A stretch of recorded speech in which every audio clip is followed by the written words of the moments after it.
దొక్కేవాళ్ళు దొక్కుతుంటారు, పక్కన పడ్డేవాళ్ళు పక్కన పడేస్తుంటారు, అవసరం లేదనుకునే వాళ్ళు అవసరం లేదని చేస్తూ ఉంటారు. అన్నిటికీ కుదుటబాటు కాలం అనేది ఒక రోజు వస్తుంది. ఆ రోజు ఎవరు ఏమీ చేయలేరు.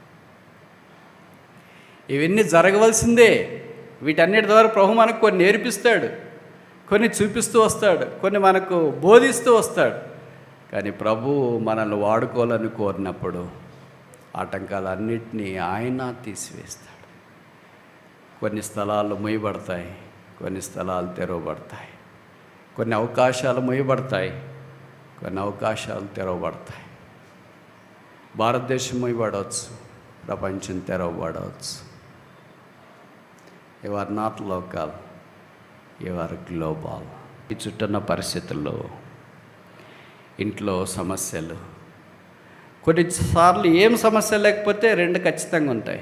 ఒకటి ఏంటంటే అనారోగ్యం, రెండవది ఏంటంటే ఆర్థిక ఇబ్బందులు. ఈ రెండిట్లో నుండి బయటికి రావాలంటే అంత తేలిక కాదు. ఈ రెండు బాగుంటే బయట సమస్యలు ఉంటాయి, అవి బాగుంటే లోపల సమస్యలు ఉంటాయి. ఇవన్నీ ఎప్పుడు తప్పించుకోవాలి బ్రదర్? ఎప్పుడు where is end for all this? బలహీనతలన్నింటినీ దాటిపోయే దేవుని కృప ఉంది. ప్రభు యుద్ధ నుండి పొందిన నాడు ధన్యుడు. మార్కు సువార్త 13వ అధ్యాయం, మార్క్ చాప్టర్ 13, 34.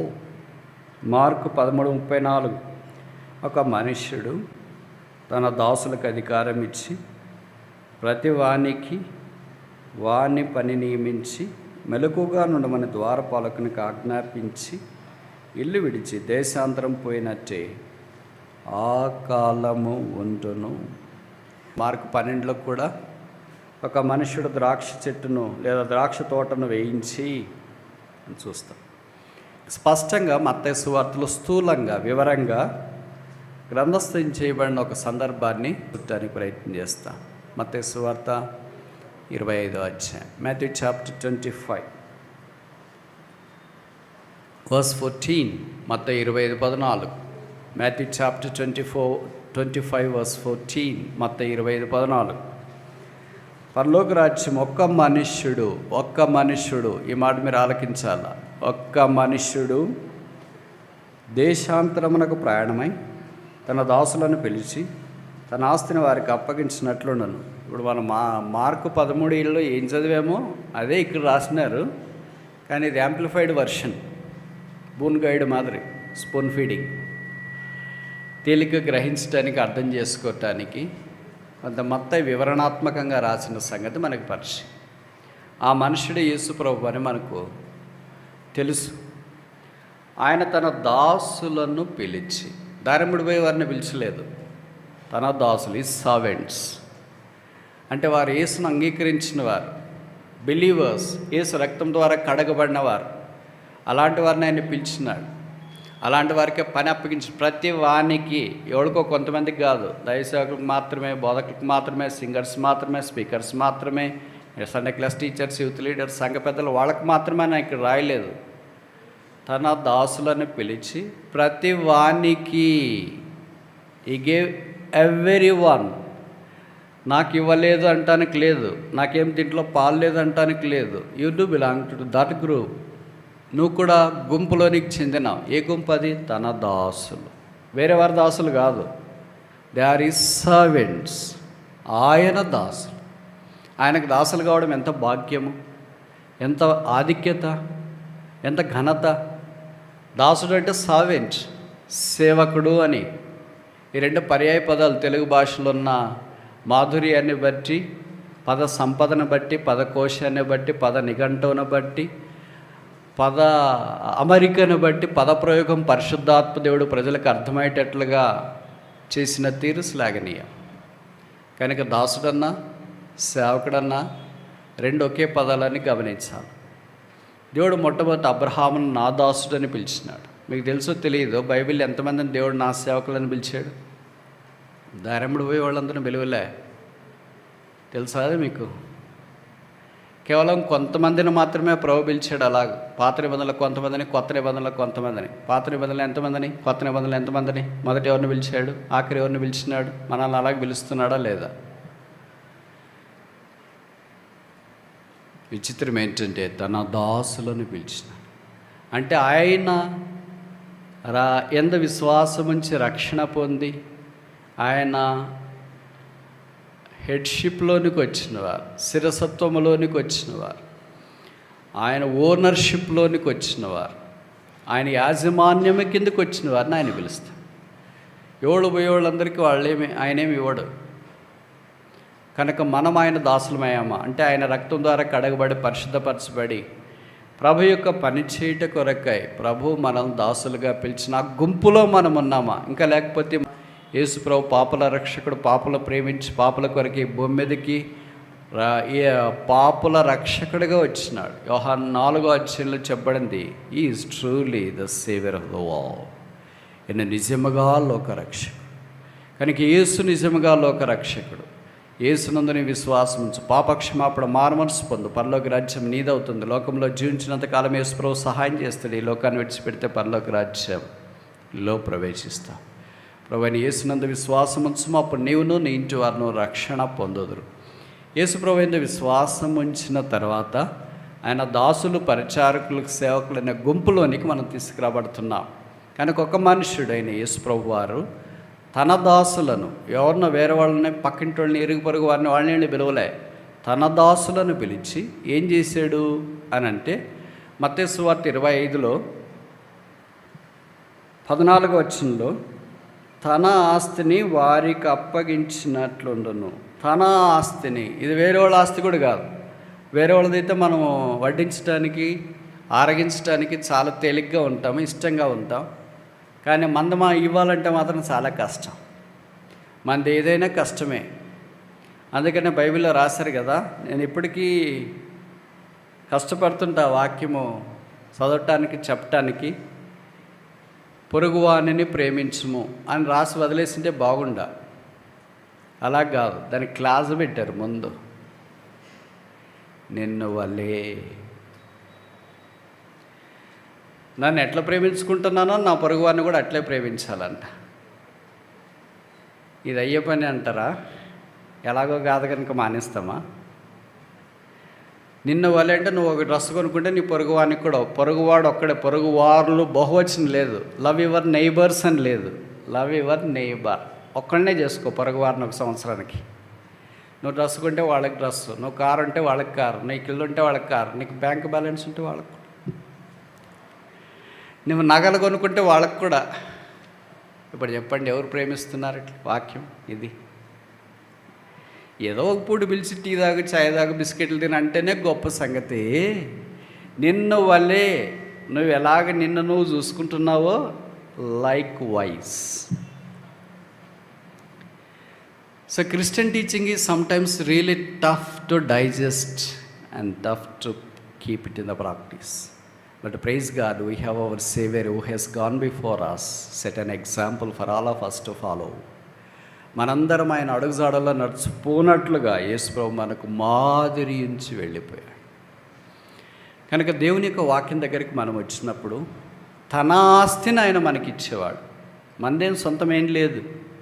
కాకపోతే మనం అంతా సొంతమని బిల్డప్ ఇచ్చుకుంటుంటాం. ఇది మాదేనండి, అది మాదేనండి, ఇది మాదేనండి, అది మాదేనండి. మనది ఏమి లేదండి, అంతా ఆయనదేనండి. తన ఆస్తి మనకు కలిగిందంతా ఆయనదే. ఆయన అన్నాడు, భూమి నాది, ఆకాశం నాది.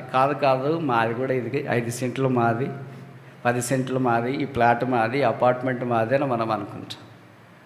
ప్రభు ఆకాశం నా సింహాసనము, భూమి నా పాదపీఠమని ఆయన సెలవిచ్చు. కనుక తన దాసులకి ఇచ్చేవాడు ఆయన. కనుక దీనికి ఒక పేరు పెడదామా? ఇక్కడ 2 పారామీటర్స్ ఉంటాయి, అంటే 2 యాంగిల్స్ ఉంటాయి. As the coin has both sides both valid, this topic has both sides both valid story. And on one side we have a master and a man. ఈ మనుషుడు ఒకవైపు ఉన్నాడు. On the other side we have a servants. పనివాళ్ళు ఉన్నారు. పనివాళ్ళు ఎలాంటి వాళ్ళు అది ఇప్పుడు చెప్పట్లేదు. మనుషుడు ఎలాంటి వాడు, ఎందుకంటే మన టాపిక్ అది కదా. యేసు ప్రభు నేను అన్నాడు, ఆయన మనుష్యుడు. అంటే మనలాంటి పాపం చేసే మనుష్యుడు కాదు. ఆయనలో పాపం లేదు, ఆయన పాపం ఎరగడు, పాపం చేయడు, పాపం తెలియదు. In him was no sin, he did not sin, he knew no sin, he is sinless to the core. పరిపూర్ణంగా ఆయన పాపం లేనివాడు. ఆయన పేరు పరిశుద్ధుడు, పరిశుద్ధుడు, పరిశుద్ధుడు. కంప్లీట్ మ్యాన్, పరిపూర్ణమైన మనుష్యుడు, పరిపూర్ణమైన దేవుడు. అయితే ఆయన ఇచ్చేవాడు అని వాక్యంలో మనం చూస్తాం. It's a giving God. తన దాసులకు ఇచ్చినాడంటే దాసుల దగ్గర ఏం లేదు అని అర్థం. వాళ్ళు ఖాళీగా ఉన్నారు అని, ప్రభువే వారికి ఇవ్వాలని. ఎంత ఇచ్చినాడు, ఎప్పటిదాకా ఇచ్చినాడు, ఎలా ఇచ్చాడు, ఎందుకు ఇచ్చాడు, ఎవరి కొరకు ఇచ్చాడు అనే ప్రశ్నలకు కింద వచనాలు జవాబు చెప్తున్నాయి. చూడటానికి ప్రయత్నం చేస్తాం. రెండవది మాథ్యూ చాప్టర్ 25 verse 15.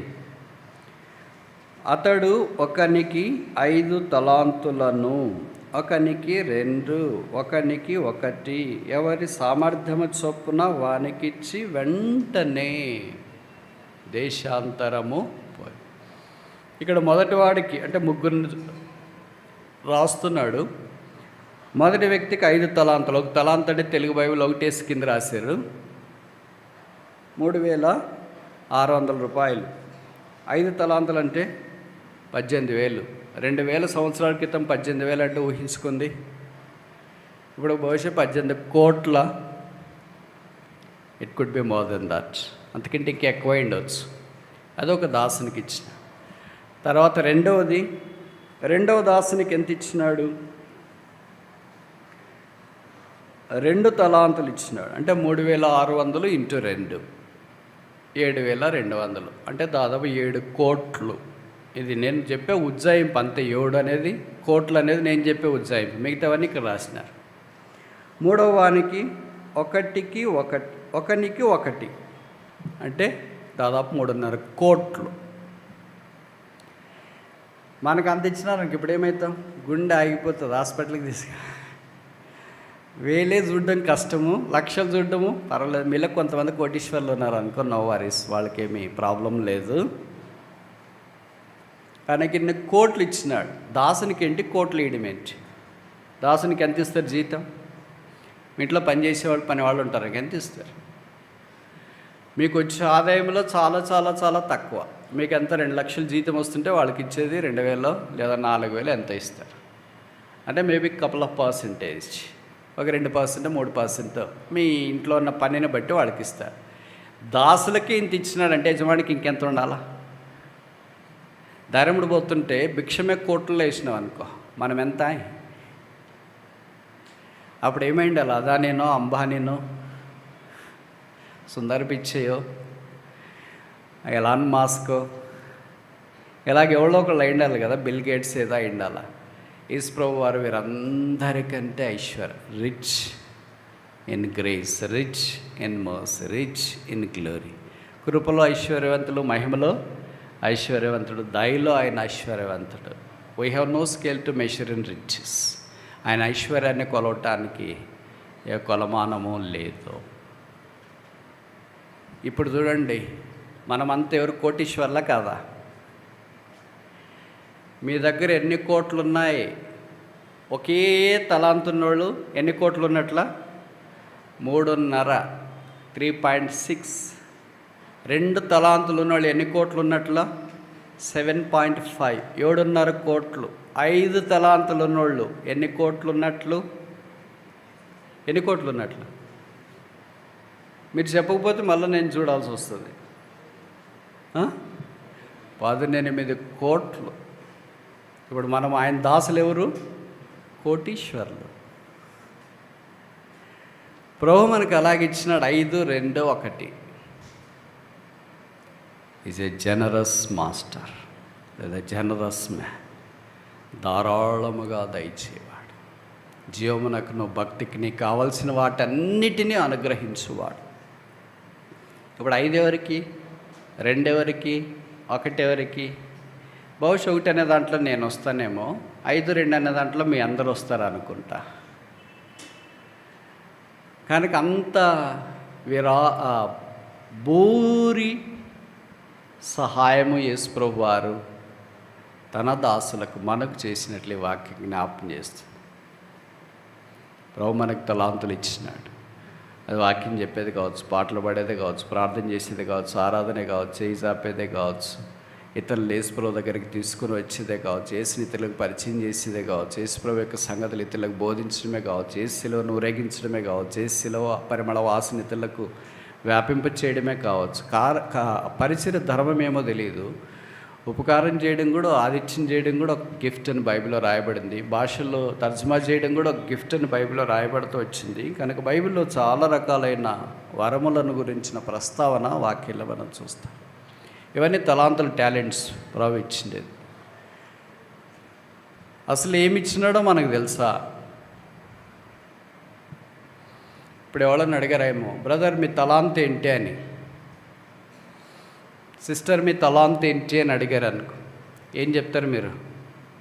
తెలియదు బ్రదర్ మీరే చెప్పండి అంటారా? తెలుసుకోవాలో ప్రార్థన చేయండి అంటారా? నాకు తెలిసి 90% మందికి వారికి దేవుడు ఏ తలాంత్ ఇచ్చినాడో తెలియదు. This is tragedy of the church today. సంఘం యొక్క విషాదం ఇది. ఎందుకు తెలియదో తెలుసా? సాతాను మీరు తెలుసుకోకుండా చేసినాడు. ఎందుకంటే తెలుసుకుంటే సానబెట్టి సంఘక్షేమం కొరకు, దేవుని మహిమ కొరకు వాడబడతారని తెలుసుకోకుండా చేశాడు. మనకు కావాల్సింది కూడా అదే కదా. గుంపులో గో, నలుగురిలో నా, గాలిలో గో, ఇలా కొట్టుకొని పోతూ ఉంటాం అంతే. ఏదో ఒక రోజు వచ్చి చనిపోయే దగ్గరికి వచ్చిన, ప్రభువా మీరు ఇచ్చిన తలాంతులు ఏం వాడుకోలేకపోయినాను ప్రభువా, క్షమించి తీసుకునేకే రెడీగా ఉన్నాడు. ఏం లాభం ఉంది? తలాంతులు ఉపయోగించని వాడి దగ్గర తలాంతులు ఆయన ఇచ్చి వ్యర్థమా? ఇక్కడ బైబిల్లో రాయబడింది, ఆయనకు 5 ఎందుకు ఇచ్చినావు, వీళ్ళకి 2 ఎందుకు ఇచ్చినావు, నాకు మాత్రం 1 ఇచ్చినావు అని పోట్లాడటానికి లేదు. ఇచ్చేవాని యొక్క ఏమంటారు దాన్ని, ప్రొరాగేటివ్. ఆయన సార్వభౌమ అధికారం ఆయనది. ఆయన ఎవరికి ఎంత ఇవ్వాలని ఇక్కడ రాసినాడు, వారి వారి సామర్థ్యము చొప్పున. ఈ knows who can handle 5, who can handle 2, who can handle 1. 5 ఎవరు చేయగలరు, 2 ఎవరు చేయగలరు, 1 ఎవరు చేయగలరు ఆయనకి తెలుసు. కానీ విచిత్రం ఏమో తెలుసా? 3 దాసులకి 3 ఇచ్చినాడు, కానీ 4వ దాసునికి ఏమీ ఇవ్వలేదని బైబిల్లో రాయలేదు. అంటే అర్థం ఏంటి? There is no believer who is not awarded with a single talent. 1 తలాంతు కూడా దేవుడు ఇవ్వని విశ్వాసి లేడు. అంటే అర్థము, యేసు ప్రభు వారు రక్షణ పొందిన ప్రతి విశ్వాసికి తలాంతు కనీసం 1 ఇచ్చాడు. నాకు ఇవ్వలేదని అనుకోవద్దు, ఇచ్చినాడు. ఇప్పుడు ఇచ్చినాడు కదా అని తీసుకొని దగ్గర పెట్టుకుని ఉంటే బాగుండదు. ఆ తర్వాత చేయాల్సిన పనిని గురించి ఇక్కడ రాసినాను. ఈ మనుష్యుడు మొదటిది ఈజ్ ఎ గివింగ్ మ్యాన్, ఇచ్చేవాడు. రెండవది is a good man, generous man, ధారాళముగా ఇచ్చినాడు, కోట్లలో ఇచ్చినాడు, విస్తారంగా ఇచ్చినాడు. యాకోబు 1:17 ప్రకారం శ్రేష్టమైన ప్రతి ఇవి పరసంబంధమైనదై జ్యోతిర్మయ తండ్రి యొద్ద నుండి వచ్చిన a very good gift comes from above. మనకి ఇవ్వబడిన వరాలు పైనుండి కిందికి ప్రభు వారు పంపించినాడు. It's not horizontal. హారిజాంటల్ అంటే భూ సంబంధమైనవి. లోకంలో కూడా చాలా వరాలు ఉన్నోళ్ళు ఉంటారు, పాటలు పాడేవాళ్ళు, డ్యాన్స్ చేసేవాళ్ళు. ఇంకా కొంతమంది చెప్తారు కదా, అబ్బా ఏమి స్కిల్లు, ఏమి టాలెంటు, కొత్త టాలెంట్, హై లెవెల్ టాలెంట్, ఇంత టాలెంట్ ఉందిరా నీకు. అది లోకం. ప్రభు దగ్గరికి వచ్చినప్పుడు మనకు కలిగిన తలాంతులు ఆయన నుండి మనం పొందిన. మూడవది మాథ్యూ చాప్టర్ 25, మత్తయి సువార్త 25, మత్తయి సువార్త 25.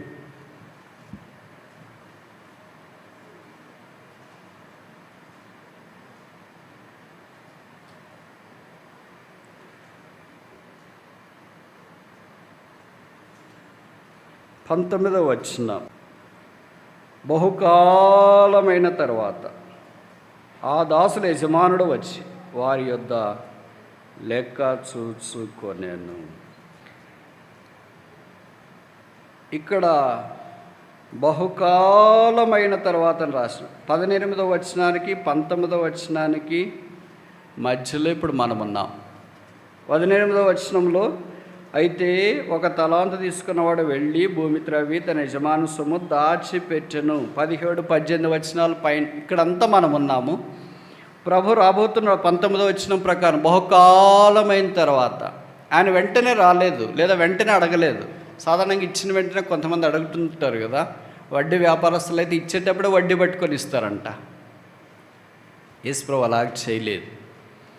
ఇచ్చిన తర్వాత చాలా టైం ఇచ్చినాడు, యాంపుల్ టైం. అందుకనే బహుకాలం సమయం ఇచ్చినాడు కనుక మందిరం ఇలాగ మనం ఉన్నాం. లేకపోతే ఎప్పుడో పిట్టల వలె పడిపోయి ఉంటాం. మొదట నేను పడిపోయి ఉంటా, తర్వాత మీరు కూడా అనుకుంటా. ప్రభు తన దయా సమృద్ధిని బట్టి మన జాలిపడి మన ఆయుష్ను పొడిగిస్తూ, అవకాశాలు ఇస్తూ, తరుణాలు అనుగ్రహిస్తూ మరలా మనల్ని వాడుకోవాలని అనేక విధాలుగా సహాయం చేస్తూ వస్తాం. ఇప్పుడు బహుకాలం అయింది, రాబోతున్నవాడు వచ్చినాడు. వచ్చిన తర్వాత ఏం చేశాడు మరి? ఆయన తన దాసులను పిలిచినాడు. మత్తయి సువార్త 28వ అధ్యాయము, మత్తయి 25:19. బహుకాలమైన తర్వాత ఆ దాసుల యజమాను వచ్చి వారి యొద్ద లెక్క, బహుకాలము అంటే చాలా అవకాశాలు మనకిచ్చిన దాన్ని ఇప్పుడు మనం ఒకే ఒక మాటలో చెప్తాం. ఏ కాలం ఇది అంటే కృపాకాలం అంట. This is the dispensation of grace.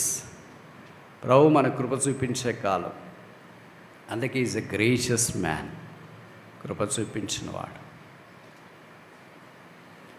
తర్వాత 4వది ఏంటంటే, కృప చూపించి అలాగే వదిలేయలేదు, లెక్క చూచుకొనాను. వాళ్ళందరినీ పిలిచినాడు. ఇప్పుడు వచ్చినాడు. 5 తలాంతులు తీసుకున్నవాడు చెప్పాడు, మీరు నాకు 5 తలాంతులు ఇచ్చినారు, 5కి 10 చేసినాను అని. 2 తలాంతులు తీసుకున్నవాడు వచ్చినాడు, 2కి నేను 2 చేసినాను అని. ఇది చదువుతున్నాడు, మీకు ఏమనిపించింది? తీసుకునేటప్పుడే 3 వచ్చింటారు, తిరిగి వాళ్ళ లెక్క అప్పగించాలనుకున్నప్పుడు ఏమైంటారు? ఎవరో ఒకళ్ళు ఎస్కేప్ అవుతారు.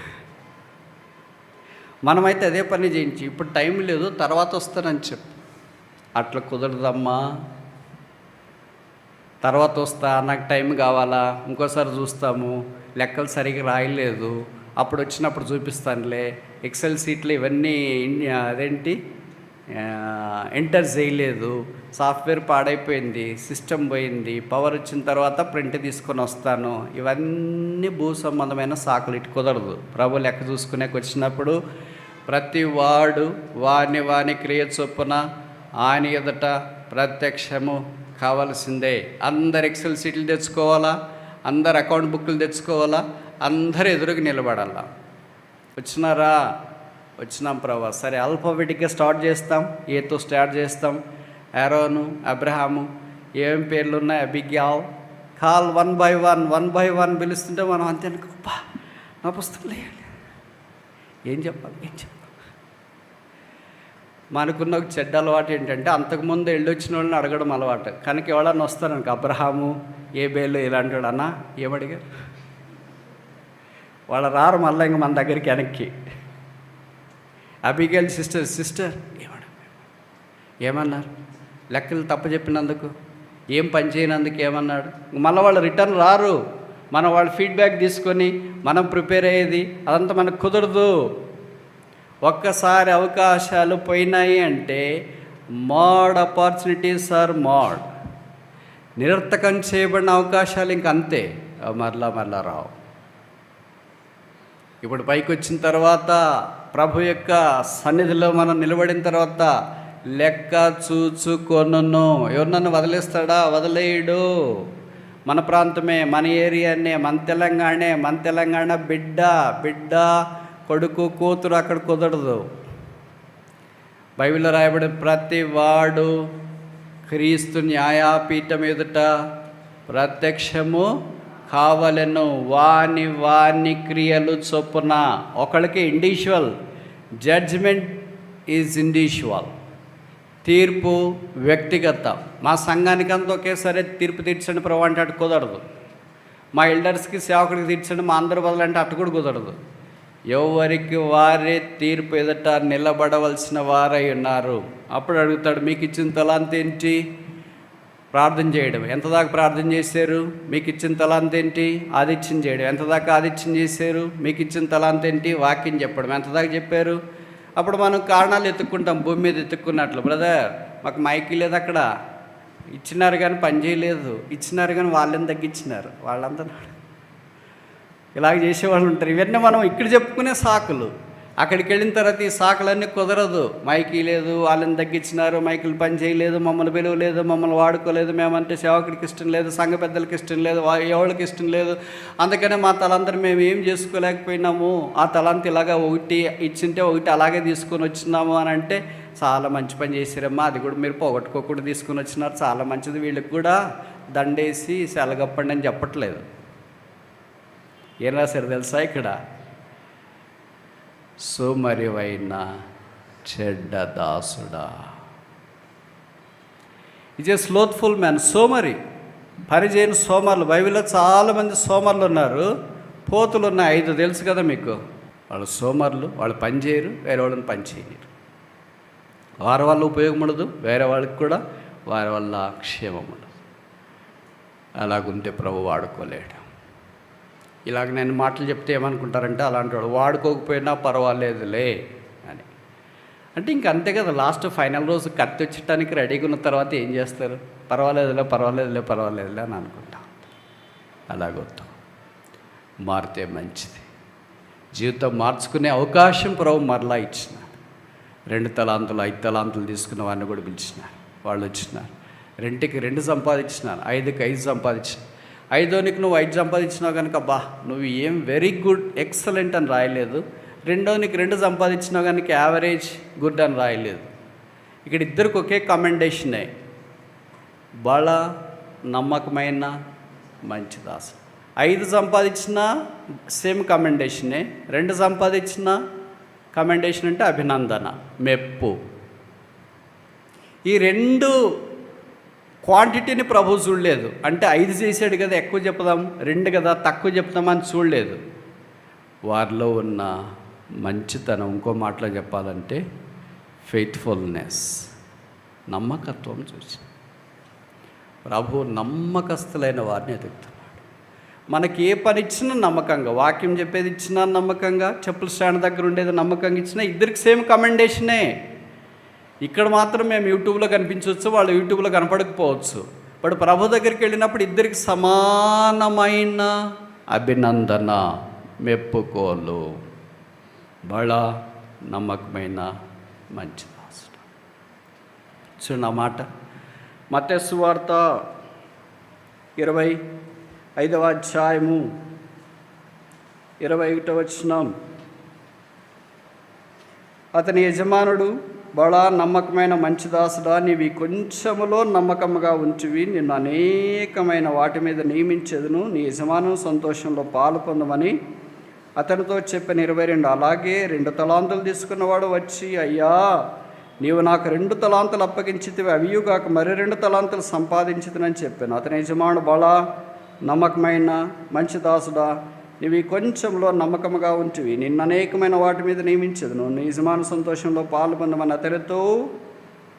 ఇద్దరికి ఒకే రకమైనది. Is a glorious man. మహిమగల ప్రభువారు 5 వాళ్ళకి 5 ఇచ్చినాడు, 2 వాడికి 2 ఇచ్చినాడు, ఇద్దరికి ఒకే రకమైన అభినందన ఇచ్చినాడు. ప్రభు మెచ్చుకున్నాడు, ధన్యుడు. ప్రభు అభినందించు మనుషుడు, దాసుడు, ధన్యుడు. కనుక ఇప్పుడు మనము బహుకాలమైన తర్వాత అనే మాటకు పైన ఉన్నాం, కృపాకాలంలో ఉన్నాం. ఇప్పుడు దాకా చేయకపోయినా ప్రభు శిలువ దగ్గరికి వచ్చి క్షమాపణ కోరి, ఇప్పటి నుండైనా ప్రభువా నేను నమ్మకమైన మంచి దాసుడిగా ఉండాలని కోరుతున్నాను, నాకు ఇచ్చింది ఏదైనా పర్వాలేదు.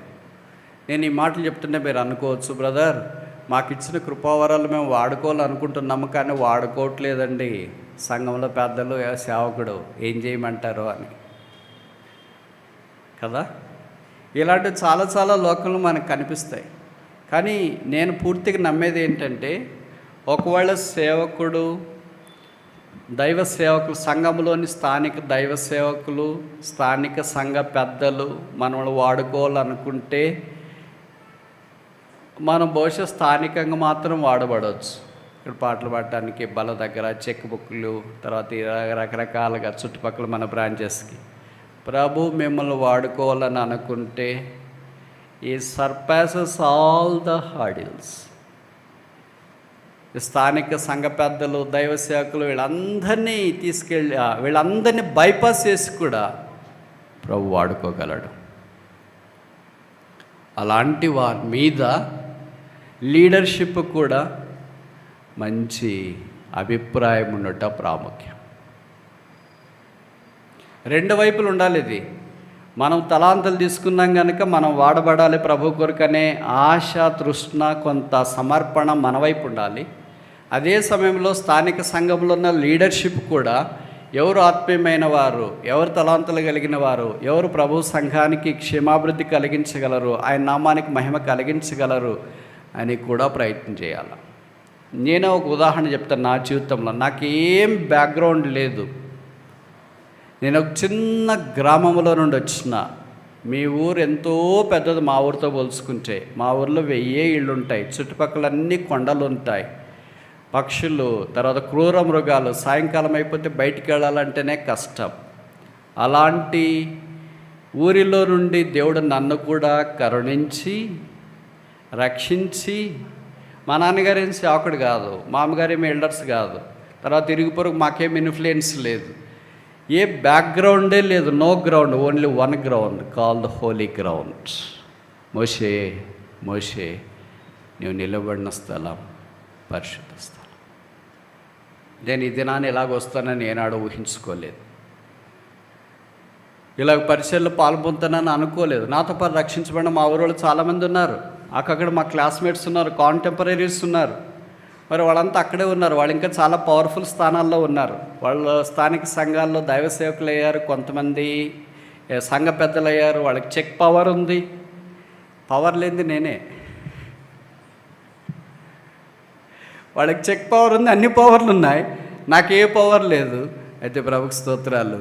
ఆయన ద్రాక్ష తోటలో పనిచేయటానికి ఒక కూలివానిగా ఆయన నన్ను పిలిచి, అది మొదలుకొని ఇంతదాకా ఆయా సందర్భాల్లో స్థలాల్లో తిరగటానికి ప్రభువు అవకాశం ఇస్తూ వచ్చినాడు. మనకు బాగా పరిచయం కదా. దావీదు పొలంలో లేదా యూదా దేశపు బెత్లెహేము అరణ్యంలో గొర్రెలు మేపుతున్నప్పుడు ఆయన బ్యాక్గ్రౌండ్ అంటే ఆఖరి కుమారుడు కనుక ఎవరు పట్టించుకునేవాళ్ళు కాదు. కానీ సమూయేలు ఆయన్ని పిలిపించినాడు. Call should come to you, not you should go to the after call. నువ్వు పరిగెత్తడం కాదు, నీ దగ్గరికే రావాలి. సిస్టర్ మీరు ఈ పని చేయగలరా, బ్రదర్ మీరు ఈ పని చేయగలరా అని అట్లా అడుస్తారు బ్రదర్. ఈ దినాల్లో నా తొక్కి పడేస్తారు బ్రదర్. అది కూడా కరెక్టే. తొక్కే వాళ్ళు కూడా ఉన్నారు, తొక్కటానికి చేసే ప్రయత్నాలు ఉన్నాయి. What all you say is true. మీరు చెప్పేవన్నీ కరెక్టే. ఇంకా కరెక్టేమో చెప్పనా, God is on the throne. Yesu సింహాసనం మీద ఉన్నాడు. తొక్కేవాళ్ళు తొక్కుతుంటారు, పక్కన పడ్డేవాళ్ళు పక్కన పడేస్తుంటారు, అవసరం లేదనుకునే వాళ్ళు అవసరం లేదని చేస్తూ ఉంటారు. అన్నిటికీ కుదుటపాటు కాలం అనేది ఒక రోజు వస్తుంది. ఆ రోజు ఎవరు ఏమీ చేయలేరు. ఇవన్నీ జరగవలసిందే. వీటన్నిటి ద్వారా ప్రభు మనకు కొన్ని నేర్పిస్తాడు, కొన్ని చూపిస్తూ వస్తాడు, కొన్ని మనకు బోధిస్తూ వస్తాడు. కానీ ప్రభు మనల్ని వాడుకోవాలని కోరినప్పుడు ఆటంకాలన్నింటినీ ఆయన తీసివేస్తాడు. కొన్ని స్థలాలు మూయబడతాయి, కొన్ని స్థలాలు తెరవబడతాయి. కొన్ని అవకాశాలు మూయబడతాయి, కొన్ని అవకాశాలు తెరవబడతాయి. భారతదేశం మూయబడవచ్చు, ప్రపంచం తెరవబడవచ్చు. You are not local, you are global. ఇంకోసారి చెప్పనా? ఫ్యాన్ కింద చెప్పే బాగుంది బ్రదర్, కూర్చొని వినాలంటే tough. You are not local, you are global. నువ్వు స్థానికంగా ఇక్కడే వాడవల్ల ఇక్కడే అనేది కాదు. ఎందుకంటే ప్రభు ఈజ్ ఎ గ్లోబల్ సేవియర్. ఆయన లోకరక్షకుడు. మనల్ని లోక వ్యాప్తంగా వాడుకున్న సామర్థ్యత కలిగిన ప్రభు. కనుక ఆయన కొరకు సామాన్యమైన విధానములో మనం ప్రయాసపడినప్పుడు ఆ యజమానుడు మనల్ని వాడుకుంటాడు.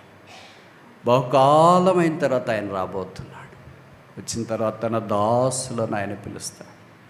ఇక్కడ రాయబడింది బైబిల్, ఇందాక మనం చదివాం కదా ఒక మాట, నీవు బహు కొంచెములో నమ్మకంగా ఉన్నావు. కొంచెం అంటే మీరు ఎప్పుడైనా అనుకున్నారా ఎంతని? ఇప్పుడు నేను ఇందాక చెప్పాను కదా, కోట్లు కొంచెమా? ఈ మనిషిని దృష్టిలో కోట్లు ఎంతంట?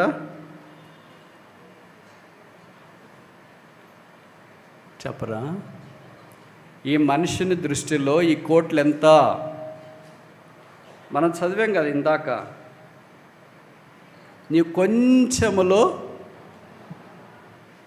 5 తలాంతులు అంటే దాదాపు 18 కోట్లు కొంచెమా? 7 కోట్లు కొంచెమా? 3.6 కోట్లు కొంచెమా? మనకది టూ మచ్, మనకి జీవితాంతం సరిపోయే ఎంత. కానీ ప్రభు దృష్టికి అది ఎంతంటే కొంచెం.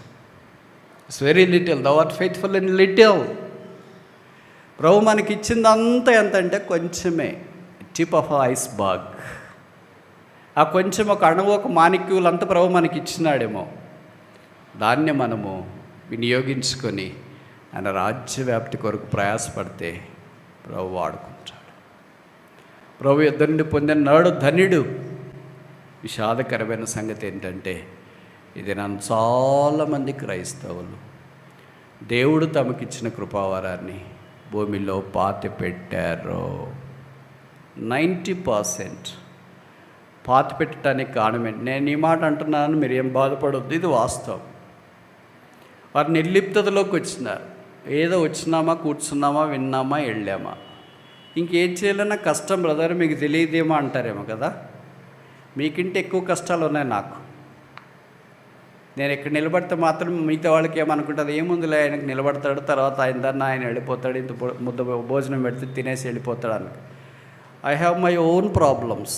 నా కష్టాలు నాకున్నాయి, నా బలహీనతలు నాకున్నాయి, నా ఫెయిల్యూర్స్ నాకున్నాయి. I have my own shortcomings, నా పొరపాట్లు, పతనాలు. I have all the things I can ever think of as a human being. But I praise God, there is a grace of Jesus Christ that excels all this, that bypasses all this, that overpasses all my weaknesses. నా బలహీనతలన్నింటినీ దాటిపోయే దేవుని కృప ఉంది. అయితే మనకు ఆశ ఉంటే ప్రభు వాడుకోవటానికి ప్రయత్నం చేస్తాడు. మీలో చాలామంది పాతి పెట్టడానికి మీరు కాదు కారణం. మీ చుట్టూన్న పరిస్థితుల్లో, ఇంట్లో సమస్యలు. కొన్నిసార్లు ఏం సమస్య లేకపోతే 2 ఖచ్చితంగా ఉంటాయి. ఒకటి ఏంటంటే అనారోగ్యం, రెండవది ఏంటంటే ఆర్థిక ఇబ్బందులు. ఏ రెండిట్లో నుండి బయటికి రావాలంటే అంత తేలిక కాదు. ఈ 2 బాగుంటే బయట సమస్యలు ఉంటాయి, అవి బాగుంటే లోపల సమస్యలు ఉంటాయి. ఇవన్నీ ఎప్పుడు తప్పించుకోవాలి బ్రదర్? ఎప్పుడు where is end for all this? There is no end. రోమపత్రిక 8వ అధ్యాయంలో రాయబడింది, సృష్టి యావత్తు మూలుగుతుంది, ఎప్పుడు వస్తాడా ప్రభు? When is going to come? The whole human generation, that includes the creation, generation, creation, the church, అన్నీ కలిసి మూలుగుతున్నాయి. ప్రభు ఎప్పుడొస్తావు, ఎప్పుడొస్తావు, ఎప్పుడొస్తావు అని.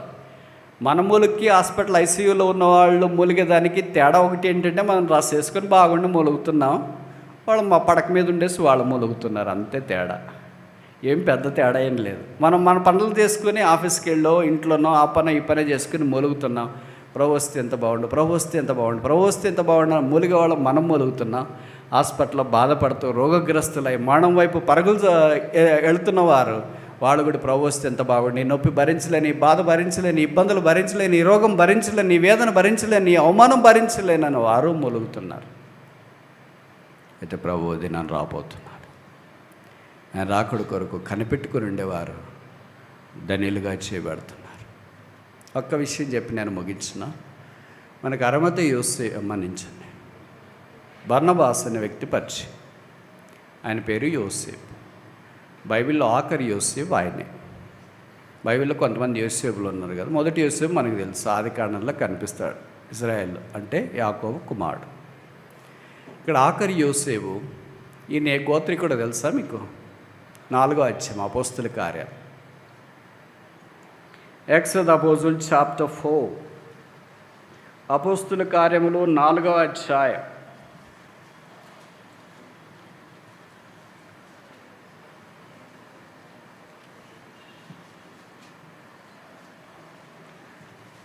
ముప్పై 4:36. కుప్రాలో పుట్టిన లేవీయుడగు యోసేపు అని ఒకడుండెను.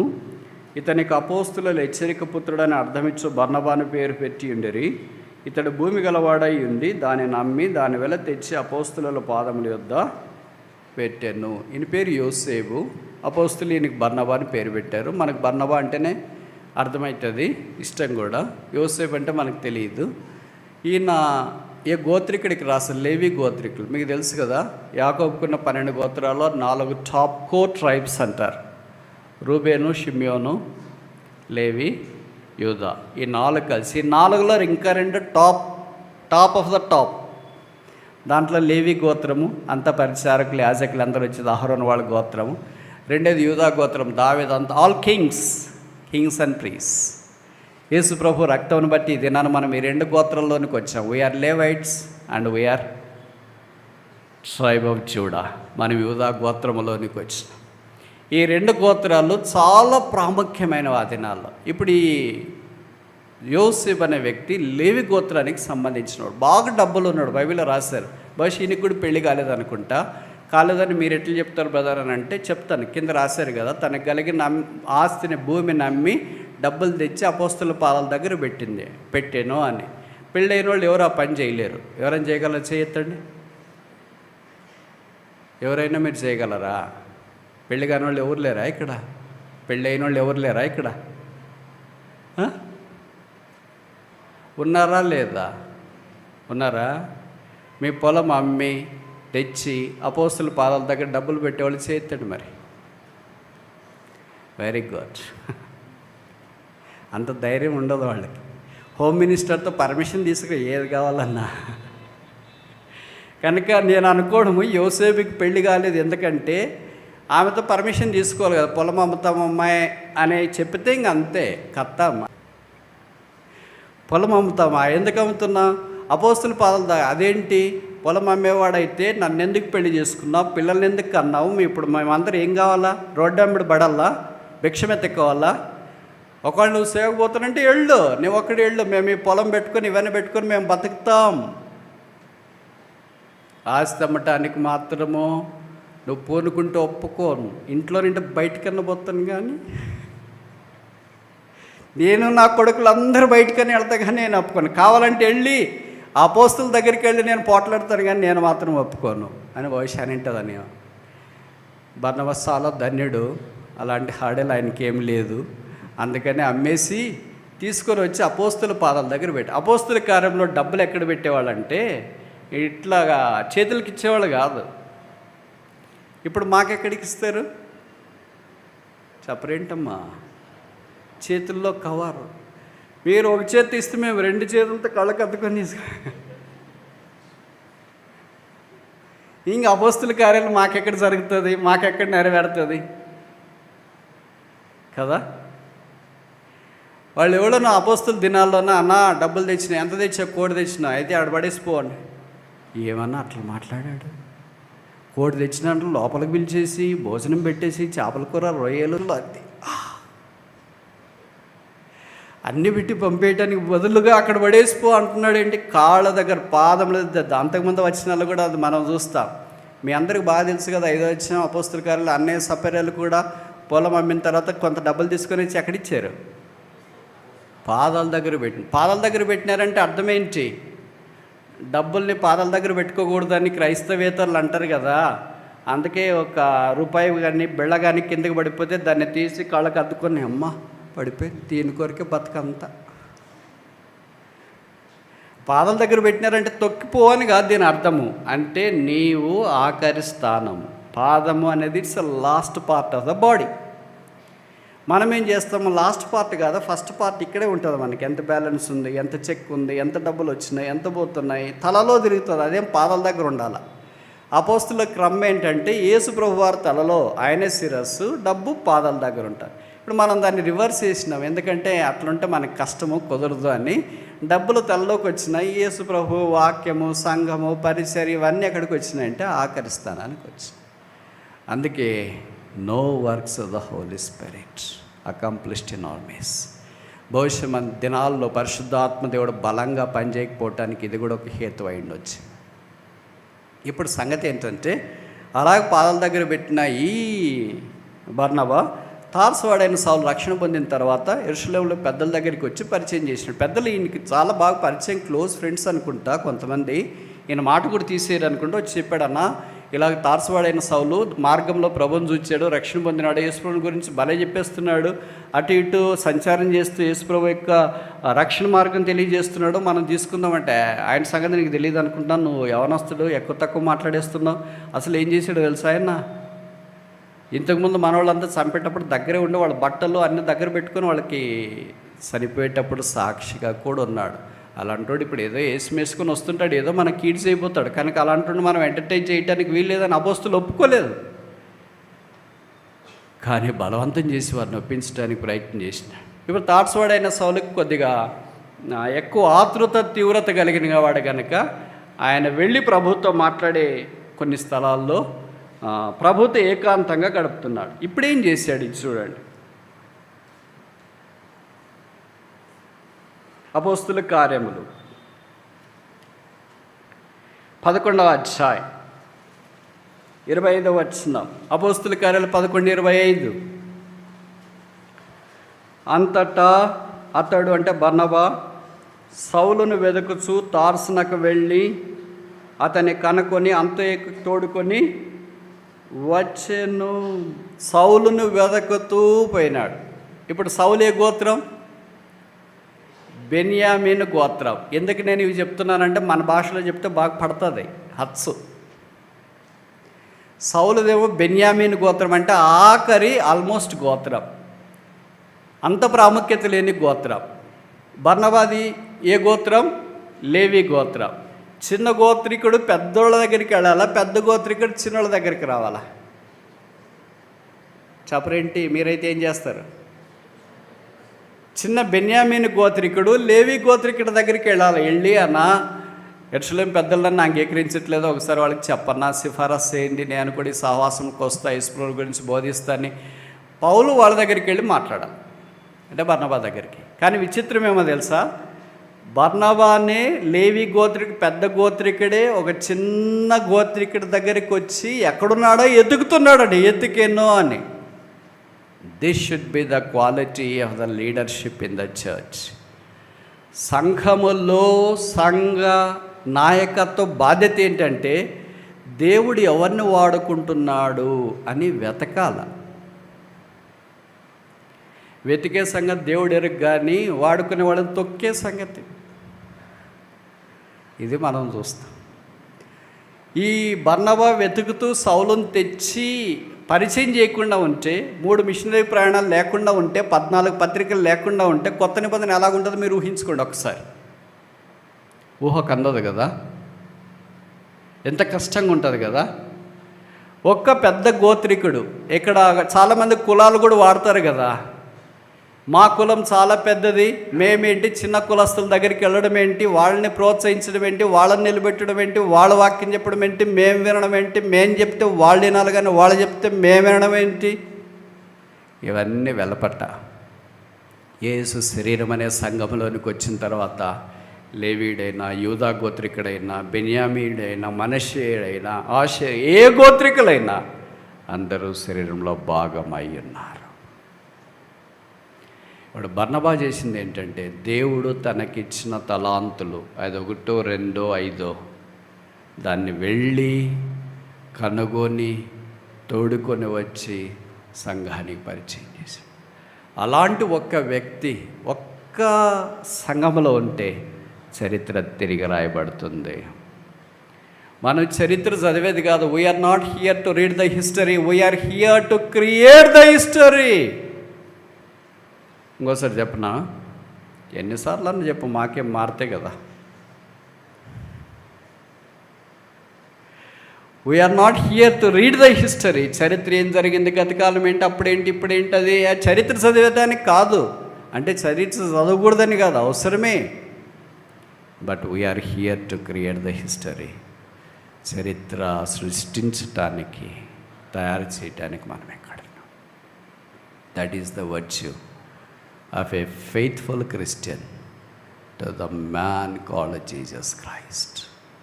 యేసు అనే మనుషునికి నమ్మకమైన పరిచారకులు, దాసులు, పనివారు అలాగుండాలని ప్రభు కోరుతున్నాం. ఇప్పుడు చెప్పండి, మనం ఎక్కడెక్కడ ఉన్నాం? బర్నబాస్ వలె మనం ఉన్నామా? తార్సవడైన సౌలు వలె ఏమైనా ఉన్నామా? యజమానుని వలె ఉన్నామా? ఒక తలాంతు తీసుకున్న వాని వలె, 2 తలాంతులు, 5 తలాంతులు? మనం ఏ గ్రూప్లోకి వస్తాం? దీంట్లో ఎక్కడైనా మనకి ఫిట్టింగ్ ప్లేస్ ఉందా? సరిపోయే స్థలం ఉందా? మీరు చెప్తారా, నేను చెప్పాలా? చెప్పరా? మీరు చెప్తారా, నేను చెప్పాలా? నేనే చెప్పాలా? నేనే చెప్పమంటే చెప్తా. మనందరికి కరెక్ట్గా సూట్ అయ్యే పొజిషన్ ఏం చెప్పనా? ఒక తలాంత తీసుకున్నవాడు దాని రుమాల్లో చుట్టి భూమిని తవ్వి దాంట్లో పాతి పెట్టేసి ఫుల్గా కాలక్షేపం చేస్తున్నాడు ఆయన వచ్చేదాకా. ఆయన వచ్చినప్పుడు పిలిచినారు, వెళ్ళాడు. ఆయన గురించి చెడ్డగా మాట్లాడుతూ వచ్చిన, అయ్యో నువ్వు చాలా కఠిన ఆత్మడు, విత్తిన చోటు కోసేవాడు, నీవు ఇలాంటి వాడు కనుక నీవు ఇచ్చిన తలాంత తీసుకుని వెళ్ళి నేను భూమిలో తవ్వి పాతి పెట్టినాను, ఇదిగో మీ తలాంత. బాధ ఇచ్చేవయ్యా, ఇది కూడా దుర్వినియోగం చేసింటే ఏం చేసిండేవాడిని అని యేసుప్రభు మెచ్చుకోలేదు. బైబిల్ ఏం రాశారంటే, ఇది నువ్వు ఖర్చు చేసి ఒకవేళ అప్పుల పాలైనా అంటే ఇబ్బంది పడినా నేను వచ్చి వాళ్ళతో నుండి ఇప్పించుకుంటుంటే కదా, ఎందుకు నువ్వు ఖర్చు చేయలేదు? ప్రభు అనేక సార్లు మనల్ని ప్రశ్న అడిగినప్పుడు మన జవాబు ఏంటి? సిలువ దగ్గరకు వచ్చి క్షమాపణ పొంది రక్తం ద్వారా కడగబడి పరిశుద్ధపరచబడి ప్రభు వచ్చు వేళైతుంది, ప్రభు నాకు ఇచ్చిన 1 తలాంతు, 2 తలాంతులు, 3, 5 తలాంతులు నేను వాడుతున్నానా లేదా?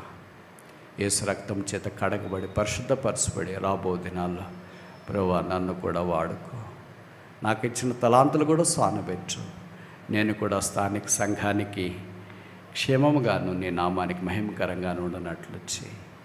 నేను మీతో చెప్పుచున్నది అందరితోనూ చెప్పుచున్నాను, మెలకుగా ఉండండి.